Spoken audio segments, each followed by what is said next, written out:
E aí, eu cheguei e falei assim, para você ser cristão de fato, você tem que acreditar que Jesus ressuscitou de fato. Um corpo físico, em carne, que estava morto por 3 dias e voltou a andar, e voltou a falar, e voltou a se comunicar. Se você não acredita nisso, por definição, você não é cristão. Porque Você na Bíblia fala você é para cristão. nele, tinha um corpo físico, né? Não, e ele tá falando que muito teólogo devia, ó, é um ateu que tá falando, teólogos aí que acham que é tudo um mito, ó, é um teólogo, né? É um ateu que tá falando. Porque foi assim que eu entendi quando falaram o negócio do cristianismo. Você entendeu quando é um ateu que tá falando assim? Porque você tá dando um puxão de orelha. Ah, tá. É nesse sentido que eu falei. No pessoal é um ateu que tá falando. Porque eu pretendi, ele é. Tá, então, E aí é aquela coisa. Então, pelo que eu entendi, é isso, né? Todas as outras coisas que definem um cristão, você pode até relativizar, não, mas a ressurreição não. Mas ele subiu aos céus ou não, mas ele fez, sei lá, ele performou milagres ou não, ele nasceu da virgem ou não. Agora, a ressurreição, se você tira, né? Você pega as cartas de Paulo, amassa e joga no lixo. Né? E aí não tem jeito. E as cartas de Paulo são mais antigas que os evangelhos. São, exatamente. Você tá então, tipo, o Paulo foi o pessoal falando que tinha um ateu que falava que Paulo era o marqueteiro de Jesus. Ele foi o primeiro, né? Que ele foi o que mais conseguiu espalhar a palavra, né? Mais que os apóstolos. E o que acontece?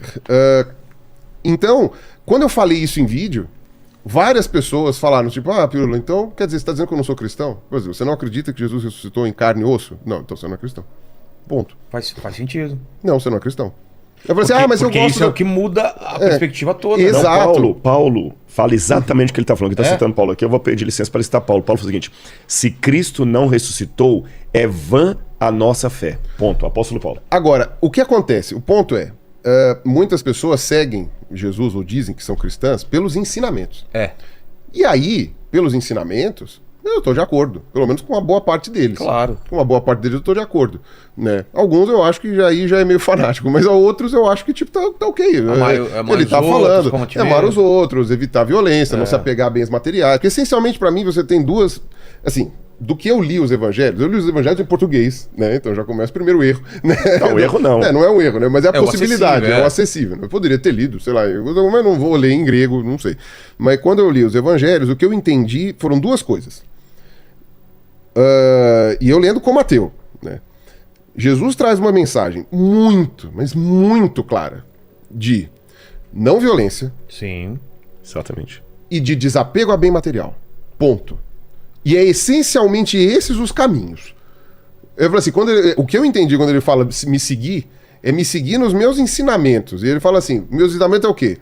Não se apega aos bens materiais, porque o que é importante não está aqui. O que é importante não está no material. E não seja violento. E aceite as coisas que aparecem e assim... mas tem a parte dos vendilhões do templo. A parte dos vendilhões do templo, que é a parte que Jesus perde a cabeça... que ele começa a... Eu levei lá. Essa não é tradição. Essa daí era o templo. Não, esse é X. Esse é o templo. É mesmo? É o lugar ali, 90% de certeza.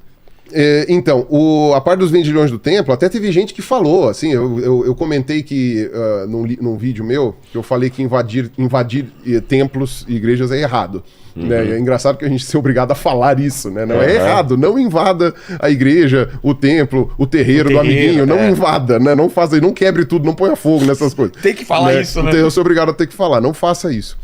E aí a pessoa falou, mas Jesus não quebrou as coisas no templo? Eu falei, bom, o anacronismo. Para começar, que Jesus, até onde eu entendi, ele não quebrou o templo. Exatamente. Ele tirou os caras que estavam vendendo coisa lá da frente. Exatamente. Né? E mesmo que ele tenha perdido a cabeça, a meu ver, isso não muda a mensagem de não violência. Não muda a mensagem de não violência. Mesmo quando ele fala aquele lance da espada lá, mas eu sou a espada, não pense que vim trazer a coisa, vim trazer a espada. Vim trazer paz. Assim, isso daí eu interpreto de uma maneira meio que o Jesus falava com as alegorias dele e tal, não sei o quê, com as metáforas dele. Então o que eu entendi foi isso. Falei assim, desapego aos bens materiais. Essa é uma mensagem que pra mim ficou, assim, óbvio lulante. Pra mim, quem não entendeu, não leu. Ou eu não falo grego, vai ver que em grego é outra coisa. Mas em português eu li e falei, cara, desapego a bem material, ponto, fim. E não violência. Isso que eu entendi da minha linguagem. Cara, é perfeitamente possível você seguir esses princípios sem ser cristão. Claro. Perfeitamente possível. Você chegar e falar assim, não, eu acho que não sei o quê. Inclusive, em boa parte, eu diria que, sei lá, uns 60%, 70% eu sigo isso daí. Eu sou uma pessoa não violenta, evito violência em vários aspectos, né? Tirando quando não tem muito como faltar, ou quando eu sou meio burro, e também, né, desapego aos bens materiais. Ponto. Óbvio que eu não quero passar problema, quero conforto, mas também não vou ficar gostando tanto assim das coisas. Eu tenho apego a bens emocionais. Isso eu tenho. Por exemplo. Tipo, por exemplo, esse copo é um copo qualquer. Ah, ele custou 10 mil reais. Putz, é foda. Tanta gente precisando de dinheiro, com fome, então não sei o que gastar. Mas quebrou esse copo? Quebrou o copo. Entendi. Agora você fala, este copo é o copo da minha avó. Puta, cara, vou entendi. guardar. Diferença, isso é importante. Eu vou guardar. Então isso não é apego a bem material. Eu entendo como apego A memória, emocional. a memória. É, apego emocional. Que é um problema. É o princípio do acumulador. Eu tenho problemas desse na família. Então eu preciso me desapegar. Na verdade, o acumulador é uma distorção disso aí, que é um sentimento nobre e bonito. Sim. Leva isso à última É a distorção de algo que é legítimo. Mas é um efeito psicológico que a pessoa não percebe, de repente ela afundou, né? Afundou em tranqueira. Sim. Enfim, aí eu entendo dessa forma. E quando eu falei que as pessoas precisavam acreditar Na ressurreição. num morto Aí voltando, bugou mesmo. aí a pessoa falou, mas eu sempre me considerei cristã. Por exemplo, você pode ser uma pessoa que segue o ensinamento de Jesus. Se você não acredita que o defunto levantou e andou e ficou, não lembro agora quantos dias aqui... Você é um admirador dos ensinos de Jesus. Você, Você exato, mas você não é cristão. Cara, muita gente bugou. Muita gente que nos meus comentários falou... Mas Pirula, não sei o quê. Vira do Pirula isso, E eu né, falei assim, cara, eu falei assim, que é não, Não, mas o que eu tô mais bugado aqui não é do gente ter bugado. É que, olha que ironia. Precisamos de um ateu pra falar um negócio que é o óbvio lulante.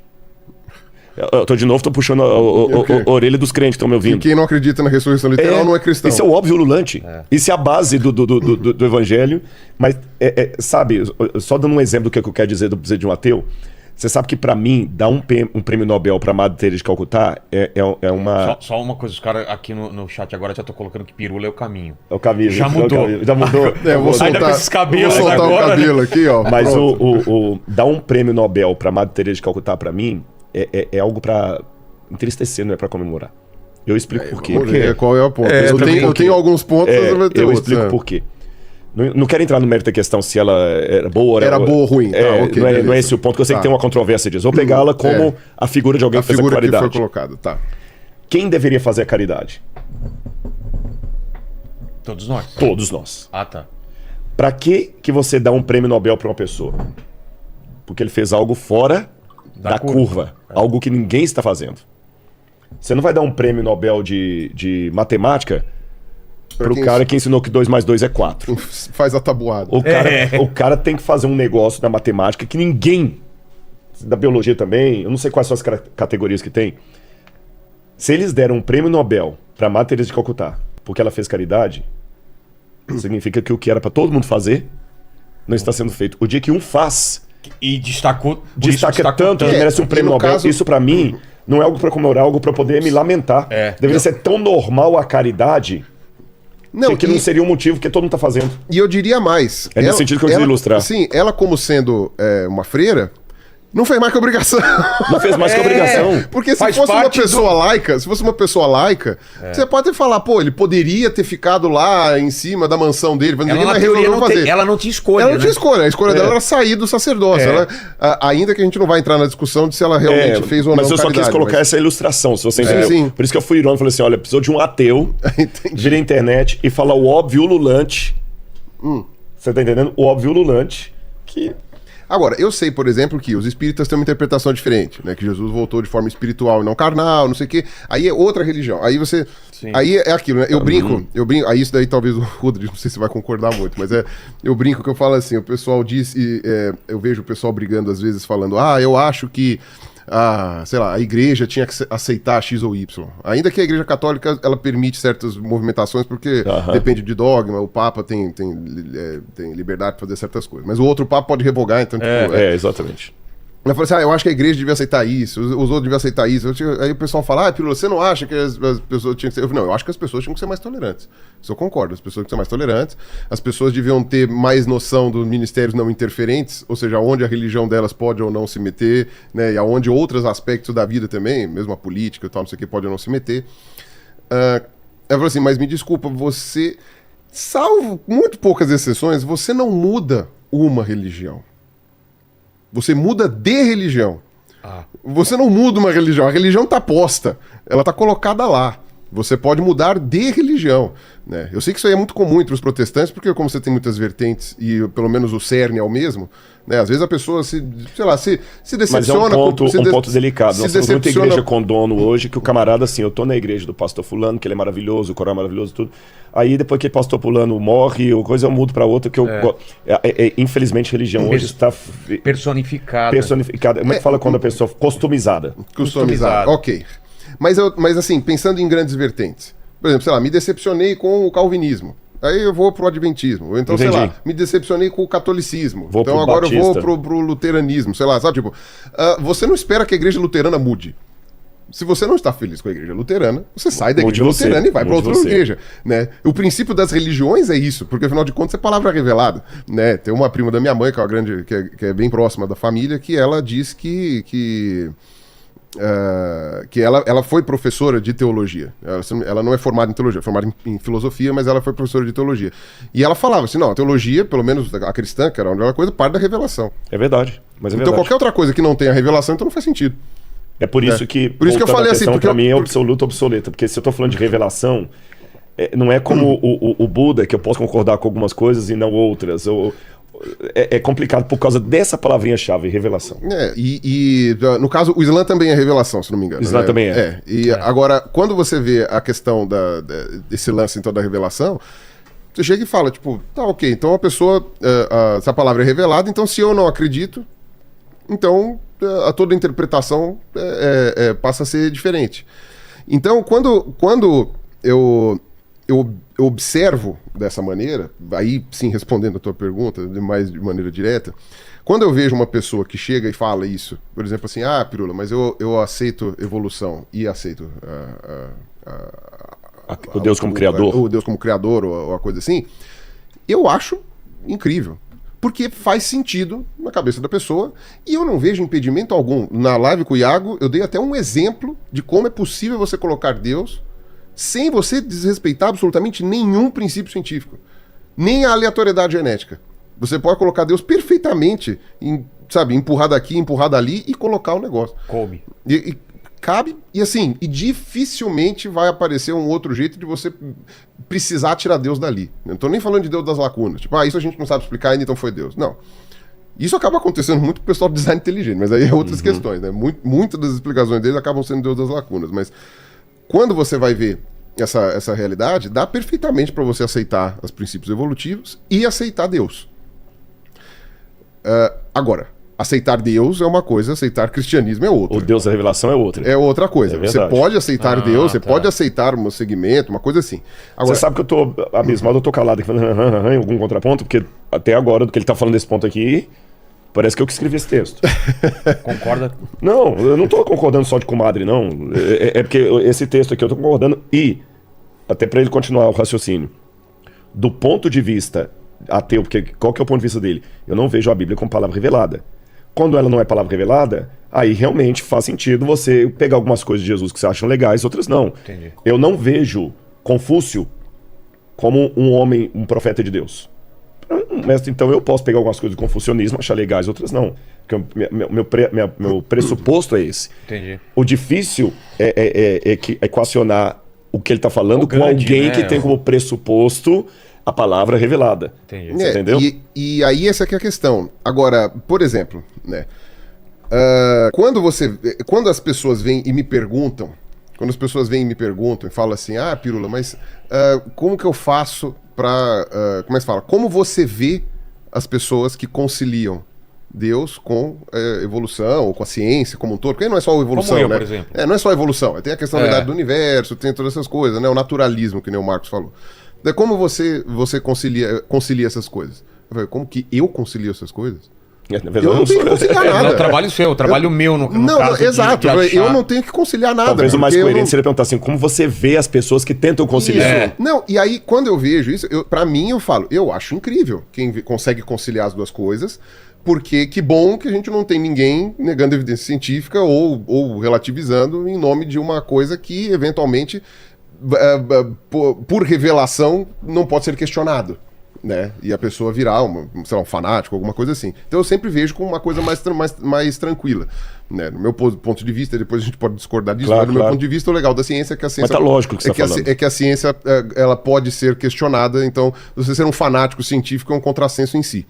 Né? Como a palavra revelada tecnicamente não pode ser questionada, é de se esperar que surjam fanáticos eventualmente, né? Pelo próprio natureza da revelação, pode ser que a pessoa chegue e fale... Mas só para entender o seu argumento, mas você admite que existe o cientificista. Lógico que existe. Não, lógico que existe. Ah, tá. Eu tô falando que é um contrassenso em si. Tá. É um contrassenso em termos. Não, porque eu entendi no sentido você assim. ser um fanático É um redução de absurdo, não vai ter esse cara, mas tem o cara que é um cientificista. tem. Eu tô falando só que é um contrassenso, né? Claro. Tipo, em si. Se ela é verdade provisória... O cientista é fanático, né? Nesse sentido. Né? Que não quer dizer que ele não possa defender com força suas ideias, mas aí é outra coisa. Mas, então, quando eu enxergo essas coisas, eu chego e falo assim, óbvio que eu prefiro enxergar as coisas pelo viés da ciência, porque ela pode mudar. E aí eu posso sempre estar errado, eu fico mais tranquilo sabendo que eu posso estar errado, né? Não é nem por causa do pensamento de não quero me comprometer com nada, né? Que pode ser, que já me falaram isso, né? Tipo, você gosta de pensar que você está sempre errado, porque você não vai se comprometer com nada. Eu falei assim, poxa, se eu falo que estou sempre certo, eu sou um arrogante. Se eu falo que eu gosto de estar sempre errado, eu sou um folgado que não quer se comprometer. Eu não tenho pra onde fugir, exatamente, eu não tenho pra onde fugir, né? Então eu falei assim, então eu sou arrogante, eu sou um covarde. Tá bom, então, né? Mas enfim... agora, quando eu observo essa realidade das pessoas que fazem essa conciliação, eu acho lindo. Porque eu falo que bom, você não está negando o conhecimento científico, você não está negando aquilo que é observado, que é aquilo que é testado por, sei lá, milhares de pessoas com as evidências cruzadas e tal, não sei o que eu acho que é muito interessante, é muito mais legal. Se for para isso, está errado, você vai provar isso através de evidência, não vai provar através de revelação, essas coisas todas. Então eu acho que é uma coisa muito boa. Então, eu sempre fui a favor das pessoas que fazem essa conciliação, conseguirem fazer essa conciliação. Agora, como que elas vão interpretar a religião a partir dali? Aí são outros 500. Porque é possível você ser cristão e não considerar a revelação? Não. Possível não. De alguma forma. Aí, desculpa, pelo que você falou, não. Né, não, mas aí você tem que criar... Você entendeu minha discordância agora? Não, eu sei, mas aí você tem que criar uma outra religião aí sim. que interprete isso, né? Me corrija se eu estiver enganado, Testemunhas de Jeová fizeram alguma coisa assim. Eles criaram uma... Não é que criaram, enfim, revelaram pra eles, enfim. Eu só não vou entrar no mérito, porque tem uma discussão sobre seita, o que não é seita, tem Testemunhas de Jeová, Mormon, alguns colocam Adventistas como seita eles também. Colocam como para cristãos, né? Que é quando você tem um outro livro que também guia. Eu só não vou responder para não tangenciar tudo bem. O próprio espiritismo o pessoal chama de para-cristão também e tal, porque ele segue os evangelhos, mas não o resto e tal. Mas seria mais ou menos isso, né? Tipo, você colocaria... Então você cria uma outra religião. Você cria uma outra coisa, você coloca ali um elemento a mais e você fala, então, essa palavra revelada, ela pode ser reinterpretada a partir disso aqui. Então tá bom, você resolveu a contradição que você queria ali. Né? Do ponto de vista religioso, a pessoa resolveu. Agora, eu não tenho que resolver nada, entendeu? Então o pessoal até fala, tipo, e pergunta, fala assim, olha, eu gostaria que, assim, pergunte para quem tem este conflito interno, né? O Stephen Jay Gould chamava de ministérios não interferentes, né? Que ele dizia que as pessoas podem ser religiosas, ele observava na academia científica pessoas muito religiosas e que estudavam evolução, né, como profissão. Ela não conseguia negar essa realidade, porque ela estava vendo. Mas ela também não conseguia negar a religião, porque ela sentia. Então, a pessoa dava um jeito na cabeça dela de não colocar como interferente isso daí. Né? Um dos pais da síntese moderna evolutiva, do Teodósio Dobzhansky, que eu sempre gosto de repetir, era católico ortodoxo. Isso mesmo. Daqueles de usar chapéuzinho e de ir na igreja lá e fazer. E os ritos ortodoxos, eles são muito mais complexos do que os ritos católico romano. E requerem muito mais tempo e dedicação, né? E ele fazia isso, né? Então, até quando eu tinha comentado isso, acho que no comecinho da live com o Iago, contigo, que eu falei, já que o assunto, porque a gente tá falando de 3 debates muito interessantes que você me chamou, né? Só você pra fazer. Eu fiz isso por você. Eu sei. Um foi o Iago foi sobre religião e ciência. O outro foi sobre criacionismo e evolução. E naturalismo, porque teve astronomia junto. E esse agora é sobre crer ou não crer, eis a questão. Eu tava até perguntando qual que é a temática, a gente já falou de tanta coisa aqui. Não, tá muito legal. Tá muito legal, cara. Não, tá muito legal. Ainda foi 1/3 só do debate aqui. Exatamente. Olha o Paquito. A gente nem entrou no tema ainda, calma aí. Claro que entrou, já estamos nele. Estamos no tema. Estamos no tema já. Que a gente tem que responder essa pergunta no final. E aí a gente tem a terceira... Cara, há 2 mil anos ninguém responde essa questão. Ele quer uma resposta. Né? Sendo bonzinho, há 300 anos ninguém responde essa questão. E aí você tem e agora o debate sobre crer ou não crer. E eu tinha te comentado no começo que eu falei, pelo menos na conversa com o Iago, né? Foi também porque eu e o Iago a gente já tava combinando de fazer isso, fazia muito tempo, precisava. Bem, né? Já. Precisava, fazia tempo e tal, que a gente não se encontrava e E tudo ele mais. participou do canal já, você participou do Não, vídeo. sim, a gente já se encontrou. Quando ele veio pra São Paulo uma vez também e tal, a gente já tinha essa coisa, faltava a gente se falar mais. Agora, com relação a isso, eu ainda falei, já que era pra discutir religião e ciência, talvez fosse interessante, ao invés de ter chamado eu, que sou ateu, ter chamado um cientista religioso. Porque aí... Pra falar com o Iago, você disse. Isso, numa conversa sobre religião e ciência. Por quê? Porque o meu papel ali, que aliás o pessoal também xingou, falando, você foi molenga, você é um ateu de merda que não fala nada, coisa, você tinha que ter brigado com o Iago. Eu falei assim, eu sei que o Iago foi xingado também, eu ia falar em isso. direção oposta. Tem gente que deve estar me detonando aqui, porque eu já não tô te batizando, e tem gente que vai estar te detonando que você tá sendo... Não, eu trouxe uma bacia aí pra você batizar. Não, eu acho que eu não tô sendo detonado dessa vez. Eu acho que conversando contigo eu não tô sendo detonado, não. Mas com o Iago eu fui detonado. Mas Esperava que o pessoal o quê? esperava que eu fosse agressivo, que eu fosse não sei o quê. Que eu questionasse os aspectos bíblicos que ele trouxe. Mas o fato é, naquela discussão, ele estava fazendo a parte da religião. Ele estava falando da questão bíblica. Se ele fosse um muçulmano, eu também não ia falar nada. Se ele fosse um hinduísta, eu não ia falar nada. Porque a gente estava discutindo religião e ciência. O meu ponto naquele debate não era questionar a religião dele. Mas sim... Era fazer o critério da demarcação. É. A partir daqui é ciência, a partir daqui não é. Exatamente. Entendeu? Que foi, por exemplo, foi um ponto que pegou fogo no final lá do debate com o criacionismo, porque o João ficou absurdamente putaço comigo Exatamente. por ter Pra falado quem não isso. lembra... A última parte eu não vi. Já tinha chegado ao final e ele falou, só queria falar uma coisa. Ele e o Pirula. Não, tava todo mundo, mas... Tava todo mundo. Aí no caso, o Pirula tava na frente dele, ele falou... Fico muito chateado quando acusam a gente, chamam a gente de pseudocientista. Aí foi mais 1h30. E aí foi mais 1 hora. Porque aí eu falei, então vamos definir ciência e pseudociência. Exatamente. E aí essa foi a discussão. Agora, no caso, e eu até aceito que haja discordância dessa definição, porque nem os cientistas chegam a essa concordância, por causa da questão de ciências humanas, ciências naturais, ciências da Terra, astronomia, física, ciências exatas e tal. Eu sei que não há uma concordância total. Agora, algumas coisas a gente pode concordar, né? Desde que você não caia no hiperrelativismo lá, de que tipo, não, tudo é possível. Mas, enfim, o meu conversa com o Iago era o princípio da demarcação. A parte que ele falava da religião não cabia a mim questionar. Tirando a parte que ele veio falar do ponto de vista objetivo. Que aí foi quando o Antônio mandou mensagem perguntando lá. Ele falou assim, explica o dilúvio bíblico. Tá. Que também tem pergunta do Antônio aí eu hoje cheguei... também, né, Paquito? Vamos deixar. Sempre tem. São ele vai mandar pro São bons Rodrigo momentos. Quem é Antônio? Ele que sempre tá na live aqui. Eu gosto do Antônio. O que acontece? Quando o Antônio perguntou o lance lá do dilúvio, aí eu cheguei e falei assim, o dilúvio, do jeito como é narrado na Bíblia, é impossível de ter acontecido. Ponto. É impossível. A menos que você coloque milagre. E aí Se foi você aonde colocar entrou milagre... o Iago com...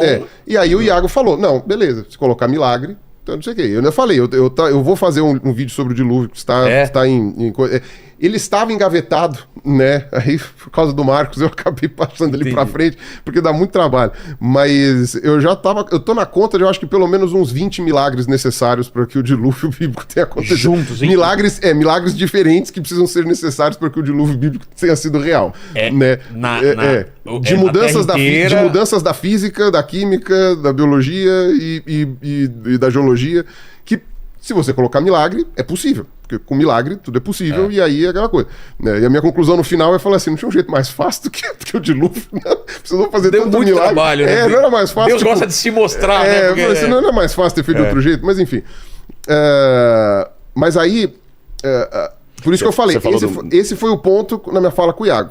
Foi uma vez, por exemplo, em que houve realmente uma cisão. Certo. Que eu falei, não, aí agora sim, a religião entrando em confronto com o conhecimento científico, eu falei, não, do ponto de vista do que está escrito na Bíblia, né, se você excluir qualquer possibilidade de milagre, o dilúvio é impossível, ponto. Tá. Enfim, e aí isso sim é um ponto de vista, né, da separação entre religião e ciência.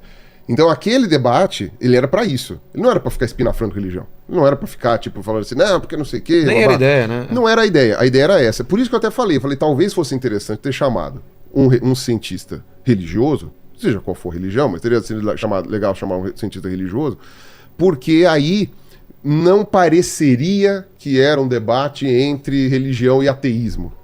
E sim um debate em religião e ciência, porque aí você teria, sei lá, um religioso católico, alguma coisa assim, que fosse cientista, que ia falar, não. A partir daqui não é tubo de ensaio, a partir daqui é fé, a partir daqui não sei o quê. E que desse um princípio de demarcação ali coerente que faria sentido, e aí você ia falar, pô, legal, não, mas o cara também é religioso, então não tem a coisa, entendeu? Então por isso que eu me coloquei no papel ali, no meu conversa com o Iago, eu não estava como ateu. Eu estava como cientista. Exatamente, entendeu? essa foi a ideia mesmo. Eu não estava como cientista. Aqui é mais ateu, você como ateu. Aqui eu estou como ateu. Como crente. Aqui eu estou como ateu. E no debate da evolução e criação, como cientista. eu estava como cientista. No caso, especificamente, estava como profissional. Né? Então, o grande ponto, a minha tentativa, e é por isso que eu te odeio, Vilela, é que eu tô fazendo um exercício de divisão de temas, de como fazer. E você vem na próxima como cover sei lá... O cara que todo mundo fala que é parecido comigo, é o 10 Second Song. Aquele cara lá que faz 10 músicas. É o Anthony Vincent. Isso mesmo. É mesmo? Todo mundo. Uma vez eu comentei isso no Twitter e o Anthony retweetou e falou assim: quando eu precisar de dublê, eu te chamo, tipo, porque é tão depois parecido. Coloca a foto dele aí, Paquito. E se eu tivesse camiseta branca, até eu olho no espelho e falo, meu Deus. Mas meu Deus. Tá vendo? Tá vendo? Eu vivi pra ver isso. Não, no debate ele falou várias vezes. Eu falei várias vezes. Ó, o Antônio Vincent. Nessa foto não tá tão parecido. Porque eu tô com a barba maior, né? Mas ele tá meio magro, mais magro. Mas eu já fui mais magro. Mas enfim, eu brinco que o pessoal fala que me encontra clone na rua, né? Eu chego e pergunto e falo assim, meu amigo, seguinte... tem gente que fala, Pirulho, eu vi você não sei aonde e fiquei com vergonha de falar contigo e não falei. E você não foi naquele lugar? Que bom que você ficou com vergonha, porque não era eu. Né? Várias vezes. Mas você sabe que tem vai ser impossível achar na internet agora, que é várias fotos que o cara pega de alguém parecido com alguém da foto. Sim, eu já vi isso daí. Já viu o cara? E tem um cara com um Jesus parecido com você, Jesus atrás e o cara assim... Mas vai ser impossível achar. Se eu achar algum dia, eu te mando isso aí. Pode mandar. E aí o interessante é isso. Eu chego e falo, pra mim é muito fácil de você me distinguir, cara. Assim, a maioria das pessoas tem um bigode e 2 sobrancelhas. Eu tenho uma sobrancelha e 2 bigodes. Então, assim, não tem como. O meu bigode não junta aqui no meio e a sobrancelha junta. Então, a maioria das pessoas... O projeto foi invertido aqui, né? Aí vou perguntar qual que é a explicação evolutiva. Exatamente. É um acúmulo de cabelos diferentes. Não, Mas então, o que eu enxergo é assim... Eu vejo como algo bonito a pessoa que tenta fazer uma conciliação. E eu entendo a pessoa que estuda evolução, por exemplo, que nem hoje, como eu te falei, dentro da zoologia brasileira, eu sei da história de pelo menos 3 padres que trabalhavam com evolução. E eu sei que a Igreja Católica não vê grandes problemas com a parte evolutiva. Não, o Papa João Paulo II... Agora não sei se foi o João Paulo II ou se foi o Ratzinger. Também. Que ele readmitiu Darwin. Foi o João Paulo II. Foi o João Paulo II. O Ratzinger não... que a evolução... Não... o Ratzinger voltou atrás e o Papa Francisco voltou. Que a evolução não é incompatível com o relato escriturístico. Na verdade, o Ratzinger, até onde me consta... Ele voltou atrás, mas num tipo diferente de... Não foi uma encíclica. Alguma coisa assim. Porque tem a diferença de carta apostólica, encíclica. Tem a diferença. Então teve o Papa João, não sei das quantas, não João Paulo. O João, que número que era, nos anos 50, acho, que falou que a evolução não era... João 23. Não era, pode ser o João 23. Nas encíclicas de João 23, sociais de João 23. Isso. Aí depois o João Paulo II reafirmou isso daí também. O Ratzinger, ele voltou atrás, mas não no mesmo tipo de carta. É isso que eu falo. Não foi uma encíclica, foi uma carta, sei lá das quantas. E o Francisco agora falou que não, tá tudo bem, não sei o quê, mas acho que ele também não publicou encíclica, ele só reformou... Tem muitos teólogos católicos famosos, como o Teilhard de Chardin, por exemplo, que era evolucionista roxo. Sim. O Teilhard de Chardin chegava ao ponto, só para dar um exemplo, depois eu vou dar por que eu discordo dessa opinião. O Teilhard de Chardin chegava a dizer que o Adão bíblico era o primeiro exemplar de Homo sapiens. Homo sapiens. É uma forma de... Que o Adão era o primeiro exemplar de Homo sapiens. Eu não sei se vai quebrar muito o pensamento de vocês. Ele fala, por exemplo, que o que caracteriza o homem é a alma e não o corpo. Exatamente. Então, o primeiro indivíduo humano masculino a ter alma foi Adão, teria sido Adão. Que era o primeiro exemplar de sei lá, algum africano, há sei lá quanto tempo atrás, que ganhou a alma. Então, antes disso não tinha alma, a partir dali os filhos dele passaram a ter alma. E da Eva, que seria a primeira fêmea. Então, você tem essa visão da Igreja Católica e fala, mas e o Éden? O Éden não foi aqui na Terra, foi num outro lugar. Aí eu não sou católico. Explicar, eu tenho essa visão e eu queria saber do Rodrigo, porque eu não tenho esse tipo de... Isso não me incomoda, entendeu? Mas pode ser que incomode para alguns pastores eu ter essa posição. O próprio Eberlin aqui, quando foi só ele achou um absurdo que eu seja crente, que acredite em Deus e tal, e que veja algumas coisas como metáfora e algumas coisas como... Por exemplo, o dilúvio eu vejo também como ele pode ser local e de repente foi colocado como mundial, um monte de coisa. E que... Até porque a consequência do dilúvio, sendo local ou global, meio que dá na mesma exatamente. tipo de narrativa que você vai colocar ali naquele lugar. Eu tenho um entendimento assim que eu sei que pode gerar algum problema. Mas para mim, a minha fé não é abalada. Como pastor, você vê um problema dessa minha visão? Veja bem, eu vejo um problema da visão, não da sua, porque é aquilo que eu falei. A gente eu representando essa visão. Mas por que eu vejo? Por alguns problemas hermenêuticos. Eu vou começar pelo seguinte. Se eu fosse um evolucionista e falasse assim, vou dar um exemplo para você, não, eu creio na evolução, eu sou evolucionista, eu creio em Darwin e tudo alguém mais. faz só um recorte disso aí, ó. Só um recorte disso. Olha aí, olha o que ele crê. Olha o teu pastor. Vou até querer monetizar junto, vou até botar no canal. Viu? Aí o que acontece? Se eu disser assim, eu não sou especialista em evolução, em biologia, eu já deixei isso bem claro, mas vou tentar colocar algum ponto aqui só para ilustrar meu parecer. Não, eu sou evolucionista, eu creio em Darwin, mas eu acredito que a evolução aconteceu há 6 mil anos. É uma coisa que a pergunta vai de frente. Óbvia, que você nem precisa responder porque ela é retórica. O que você pensaria do meu evolucionista? Você falou assim, Rodrigo não é evolucionista nunca. Você não entendeu direito. Não entendeu direito o que é evolução. Eu falo, não, eu acredito, eu entendi sim. Eu já li todo o livro de Darwin, eu creio em Darwin estava certo. Só que isso aconteceu há 6 mil anos. Por que, Rodrigo, você acha que a evolução aconteceu há 6 mil anos? Não, porque, veja bem, a religião já deixou claro que a Terra tem 6 mil anos. Então, eu vou... Completou uma lacuna eu vou aceitar Darwin, mas eu vou misturar Darwin para não ficar mal com os religiosos. Eu tô criando um universo tipo do Homem-Aranha lá, universo paralelo. Aranha-verso. Aranha-verso, né? No Aranha-verso, a maioria da religião dominava as universidades, dominava tudo e tal, tava vindo alto, e tinha uma minoria que insistia em defender Darwin. Então, esses que defendiam Darwin, para não ficar mal com a religião, falavam assim, não, Darwin estava certo, mas tem 6 mil anos apenas que tudo isso aconteceu. É um contrassenso, não faz sentido isso. Você sabe, você sabe que no Islã rola uma questão parecida. Ah, é? Porque, a princípio, o Corão, eu não sou um conhecedor do Corão, mas a princípio o Corão, do que está escrito lá, não veria problema nenhum com evolução biológica. Até o ser humano. Exatamente. Então, tipo, ave ser dinossauro, não tem problema nenhum. Tipo, o peixe que saiu da água, que virou anfíbio e tal, problema nenhum. Agora, quando chega no ser humano, sim. Então, tem relato de professores de biologia que ensinam a evolução do jeito certinho até ser humano. Entendi. Do ser humano não pode falar. Exatamente, é mais ou menos isso. Então, esse hibridismo ele é complicado. Em que pese a realidade de que tanto o evolucionismo como a teologia são saberes em construção.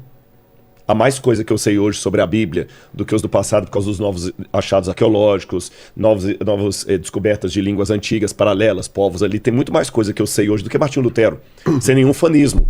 É porque eu tenho mais conhecimento do Oriente Médio hoje do que mais acesso, coisas que foram corrigidas. Falei do exemplo da tradução lá, né? Deus criou os animais segundo a sua espécie. Hoje a gente sabe que não é daquele jeito. Em que pesa essa evolução dos saberes, pleonasticamente falando, da evolução, existe um pacote mínimo do qual eu não posso abrir mão se eu quero me considerar um cientista evolucionista. Como eu falei, não dá para falar que tudo aconteceu em 6 mil anos. Você entendeu o ponto? Esse paralelo que eu quero trazer para esclarecer o meu ponto de vista da Bíblia, da minha dificuldade com isso. Entendi. Essa necessidade de adequar a Bíblia ao mundo científico cabe corretamente para o Pirula, porque ele foi muito honesto. Ele está sendo coerente com o método dele. Vamos falar em linguagem científica. Eu posso discordar de você, mas eu tenho que dar nota 10 pelas suas conclusões se elas foram coerentes com o método. Quando eu oriento tese doutoral, eu noto que no Brasil a grande dificuldade dos alunos, não sei na sua área, é método. Sim. Eles não sabem o que é método. Mesmo na área... Primeiro, qual é o seu método? Confundem método com metodologia. Estou falando de humanas. Qual que é o seu método? E você tem que ser coerente com o método. Você pode chegar a uma conclusão diametralmente oposta à minha como orientador, mas eu vou te dar um 10 na tese porque você foi coerente com o seu método. Você está entendendo? Coerência interna. Exatamente, coerência interna. Então, nesse aspecto, qual que é a coerência interna da Bíblia? Paulo não se limitou a falar que a ressurreição, se não aconteceu, é vã nossa fé. Ele foi mais longe. Ele foi mais longe, tem algo além disso. Cristo morreu morte vicária para redimir os nossos pecados. A única chance que você tem de entrar no céu que você acredita, esse foi o BO com o negócio do ateu, mas eu estou explicando outro conceito agora, é se você aceitar a morte de Jesus na cruz do Calvário por você e saber que Jesus não foi um Tiradentes morrendo, martírio. Jesus não foi um mártir como Tiradentes. Jesus foi alguém que morreu por toda a humanidade. Para eu poder hoje ter a esperança do céu, foi graças à cruz do Calvário. E por que ele teve que morrer pela humanidade? Por causa do pecado que entrou no mundo. Paulo fala, porque por um só homem entrou o pecado no mundo, e pelo pecado a morte. Por isso a morte passou a todos os homens, porque todos pecaram. Agora vamos pegar de trás para frente. E não houve Adão e Eva. Se tudo é uma metáfora, não houve pecado original. A morte não é uma consequência de nenhum fruto proibido que foi comido. A morte é apenas algo que faz parte do pacote. A morte faz parte da natureza, como a sobrancelha faz parte da sua testa, como o cabelo. A morte está aqui. A morte é apenas um fenômeno, está aí. A morte é tão natural, se você discordar de mim, pode falar, viu? A morte é nesse esquema evolutivo, ela é tão natural como o nascer do sol, as fases da lua. Pode ter uma variante aqui ou ali por uma questão de climatização, de ecologia, de desastre ecológico, mas são pontos na reta. De maneira normal, a morte faz parte do processo evolutivo. E vou até dizer mais, a morte é até algo benéfico, porque é a morte que permite a existência de novos seres, de novas espécies, de procriação, estaria meio lotado. O mundo seria ninguém insuportável morresse. isso aqui. Então, peraí, se a morte é um processo natural, então, que morte é essa que Jesus veio nos livrar?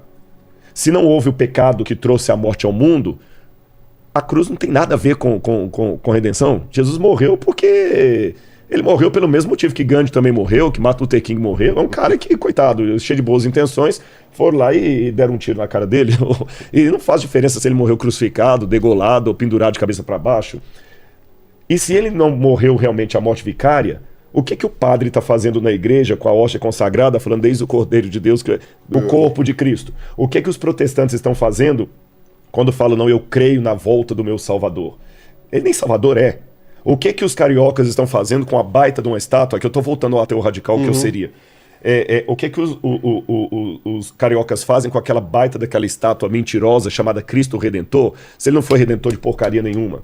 Então, existe um problema metodológico, agora não é método, metodológico, nessa interpretação que quer conciliar dois mundos que são inconciliáveis. Só uma nota de rodapé para dar a palavra para vocês também, para não monopolizar aqui o discurso. Isso também não significa, e eu quero deixar isso claro para não ser confundido com aquele espectro de arqueólogo, que essa paródia também existe, que eu vou com a Bíblia na mão e a pá na outra, ou tipo aquele livro A Bíblia Tinha Razão, do Werner Keller. Ah, sim. Que o cara ficava tão desesperado para encontrar uma explicação científica para tudo que tem na Bíblia. Posso ser muito honesto no que você falou? Eu acho que o primeiro vídeo que eu vi seu devia ser 2013. A imagem que eu tive de você como arqueólogo foi exatamente essa que você falou. Você com a Bíblia na mão e o martelinho na outra. Eu falei, cara, nossa, esse cara deve ser aquele cara que vai lá e fica rezando entre os... E não é. E vou falar com você que... isso. Eu não vou falar todas, mas pelo menos quase todas as dificuldades que você tem com a sua área, eu tenho com a minha. Eu não tenho todas as respostas. E eu navego em três áreas. Porque se tivesse todas as respostas, não estava fazendo outra coisa, exatamente. Né? Vou cuidar da casa. Eu tenho formação em teologia, filosofia e arqueologia. Então é nessas áreas que eu fico confortável de conversar. Então vamos pegar, misturando as três. Eu não conheço nenhum filósofo que fica confortável em conversar sobre filosofia, né? É verdade. É verdade. Você defendendo filosofia, você também... um ponto aí. Temos um ponto. Mas, por exemplo, tem muitas coisas que, arqueologicamente falando, eu não consigo ver a Bíblia sendo, assim, não é confirmada, porque eu também não gosto dessa expressão, arqueologia confirma a Bíblia, que ela também é um contrassenso. Que eu não consigo ver ainda uma explicação. Vou te dar um exemplo. Quando a Bíblia fala que cerca de 2 milhões de pessoas saíram do Egito, a conta não fecha. Eu já li sobre isso. A conta não fecha. Por quê? Porque a população do Egito, na 18ª dinastia, que é quando eu dato o dilúvio. O êxodo. Que seria o êxodo. Que também há discussões exatamente. teológicas. Se eu dato ali, na época de Tutmoses III, a população do Egito, alguns colocam 4 milhões, outros colocam 6 milhões. Nos egiptólogos. É uma variante de 2 milhões, mas também ninguém tinha um censo da época. Assim. É aproximado. É randomizado pelas casas, pela agricultura, é um número meio diferente que a gente usa para chegar a essa conclusão. Se eu tiro 2 milhões de pessoas lá, eu estou falando de 50% ou um terço. Esvaziou o Egito. Quando chega em Jericó, Jericó é um sítio arqueológico ínfimo.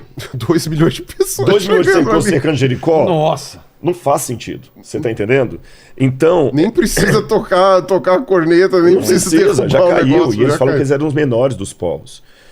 Eu tenho algumas explicações provisórias. Aí tá vendo, também trabalho com verdade provisória. Olha só. Verdade provisória. É provável, por isso que eu sempre, quando eu tô fazendo... É lógico, eu tô pregando na igreja, eu uso uma linguagem. Não é mentira. Você escrevendo um artigo científico para publicar é diferente do Pirula fazendo no YouTube. Com certeza. Claro. É nesse sentido que eu tô falando das linguagens que eu uso. Quando eu estou conversando, você deve ter percebido isso em Israel, eu sempre gosto... Aliás, eu já falei isso aqui. É possível que tudo leva a crer que... E se o ambiente permite, eu deixo claro assim, nem todos concordam comigo. Por exemplo, vou dar um exemplo para você. Eu assisti aquele vídeo que veio o Caio Fábio, o Sheik e o Rabino. Sim. Se eu tivesse vindo aquele bate-papo, sabe qual que é a primeira coisa que eu ia pedir licença para falar? Que eu não estou falando em nome do cristianismo. Entendi. E nem o Sheik pode falar em nome do islamismo, porque tem o islamismo xiita, sunita. O próprio Caio deixou dentro claro que ele não sunismo, falava... O judaísmo lá, os judeus brincam que se tiver 4 judeus discutindo, vão sair 5 ideias. Então, eu falo, olha, tem gente que pensa diferente de mim. Esse é o Espaço em Cenas. Se você gostou do conteúdo, não se esqueça de deixar o seu like e se inscrever. E se você quiser continuar se informando, assista o próximo vídeo que está aparecendo aqui na tela.